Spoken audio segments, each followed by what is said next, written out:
you brought up Gregory Hines earlier, and when you said his voice, I haven't thought about and said his name. I haven't thought about him ever, and I had this thought, and I'm interested in what you guys think. Do you think Gregory Hines is some of the last representation of golden era Hollywood? I know that the time doesn't line up, but what I mean by that is back in golden era Hollywood, actors had multiple talents. Most of them had to sing, they had to dance, they had to act. And Gregory Hines, I don't know if he was a singer, but he was one hell of a tap dancer, one hell of an actor. I mean, that guy was just a pure ball of talent. And you think nowadays, there's some actors who do sing and act, but you don't see them dance like that anymore. No, There's well, I'll not tell you, many triple threats left. I sat down, had lunch with him. He walked into the set, and Judd Hirsch was there, and I was his assistant DA. So Murray, I call him Mr. Abraham, or call me Murr. Just call me Murr. I always remember him saying that. But I'm sitting beside him, and we're setting up, and in walks Greg, and he's walking down towards us, and he gets right up to me, and he leans in. He's like, "Hey, how you doing, Greg Hines?" He's smiling and shaking like Scott Gibson, and he goes, "Do I know you? Did we work together? You look familiar to me." I'm like, no, we never have. Oh, okay. Well, nice seeing you. And then at lunchtime, he actually sat in the lunchroom with us. And I don't know if I went to sit beside him or maybe he said, didn't matter. But anyway, he's like, "Man, are you sure we haven't worked together?" And just that guy up close, his eyes and the love he had in his eyes, like just the pure sort of joy of life and love and knowing yourself. It's so expressive. Very underrated as an actor, but he's like, "I'm pressing me," and I said, "Man, I don't think you've seen anything I've done, Greg." And he goes, "Man, don't say that about yourself. Like you never know. Tell me what you've been in." And I listed off some stuff, and of course he's like, "No, never saw any of that."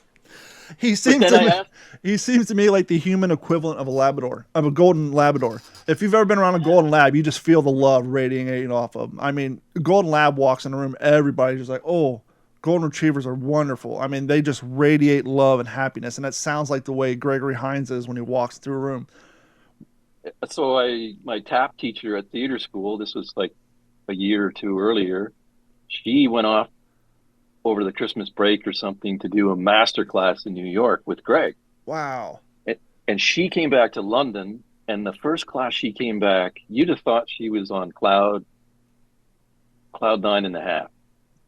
I mean, she was just like, "Oh, that man, I am so in love, and what a teacher, So I told him that story, and he's like, "Oh man, that's great." And then I go, "You think, like I'm 25 now, if I wanted to do, musicals and dance and stuff, you think I could do it?" And he's like, "No." Gotta start when you're He goes, five. "Yeah." He goes, "You're just too old." Like he started, and then he said, I started as a kid with my dad and my brother in vaudeville, Wow. and so we travel around. And by the time he was 18, he was in Toronto doing vaudeville, and he goes, "Man, that's why I got a certain affection for this city. I lost my virginity in Toronto." And I'm like, "What?" He's like, "Yeah, some 25-year-old girl, met her after the show and we hooked up." And so finish that story. And then I had to ask him about the tribute to Sammy Davis, Yeah. where he does that routine, right? And then he goes down to Sammy, like, it's pre-planned, and Sammy goes underneath the seat and grabs his tap shoes and he gets on there. And at that age, just saw Sammy pound it out. And then Greg gets down and kisses his feet. And he just, like, he could sort of barely speak about Sammy, his affection for Sammy, everything that Sammy did for Black artists, the industry. And he's like, he just said, "Sammy was a god to me." And to listen to him say that about Sammy Davis and have that, like you say, connection to old school Hollywood. But, Well, if he was in vaudeville, you know, then he definitely was from golden era. And I just had another thought, never thought yeah, about before. Sammy Davis Jr. should get extra credit for his tap dancing skills, because if anybody's ever worn one contact, you don't have no depth perception. The man had one eye. So to do that sort of footwork and those sort of routines with no depth perception, that is fucking amazing. Yeah, like they who were the three brothers, black Oh, dancers? The Johnson, or wow, if you can find it, and that connection to them. But the tap was the one. I was okay at the other ones. Tap, I sucked at because just I'm like my ankle and toes have to do two different things, like almost at the same time, and the noise, like you say, and I'm just like forget it. were there two or Forget it. I three of couldn't. them of the brothers? Three. Okay, I found the Nicholas brothers, but that's not them. Oh, Nicholas, is there just two? Yeah, that's Okay, then Fayward, yeah. Fayward and Harold. Fayward, wow, he had a good run. He was born in 1914, passed away in 2006. And then his older brother or younger brother was born in 21 and passed away in 2000. So that's a Wow. And Greg, I never knew about his father and his brother, but imagine them just hammering it out vaudeville year after year. And but I think that must have been just such an exciting time to be a performer. And okay, I like speak to segregation, but I mean, just to go around and do that for a living, fuck, and back right? then you And were it, contracted to a single movie production house and they protected your ass. That's where the TMZ, yeah, the 30-mile zone came from. yeah, you wouldn't have any of that. Like, how many of those actors back then were gay and having affairs, and you never heard anything. It was all protected. Like, because who cares, right? Yep. It doesn't affect.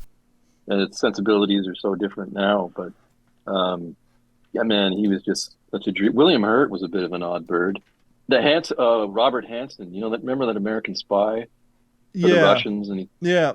so it was a TV movie. And I was later on in the feature film that Chris years later did. Anyway, but he was a bird, like he like sort of weird and different, but a really good actor.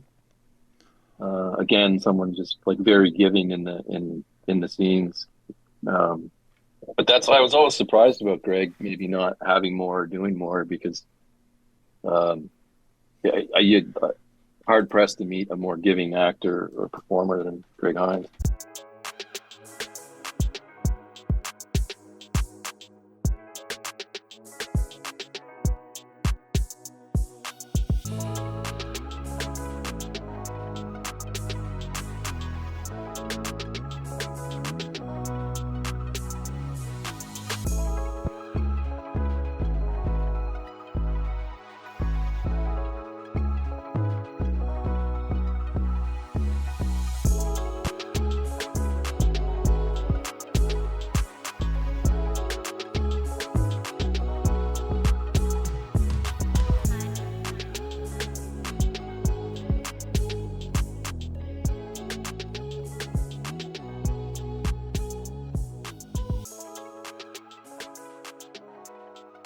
This has been a Digital 410 production.